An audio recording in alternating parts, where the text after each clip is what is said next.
with gypsum? What are we trying to achieve here? And why is gypsum called the clay breaker?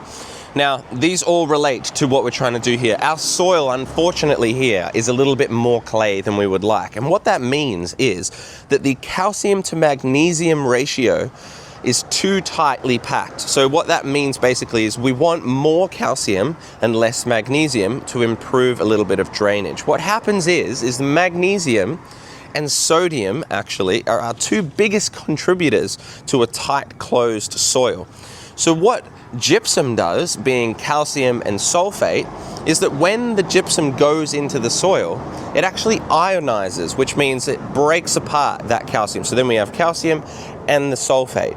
Now the sulfate goes and binds to the two minerals that are responsible for this closed soil, the magnesium and the sodium. It becomes a magnesium sulfate, which we know as Epsom salts, a really highly leachable nutrient that will just be brought out with the water.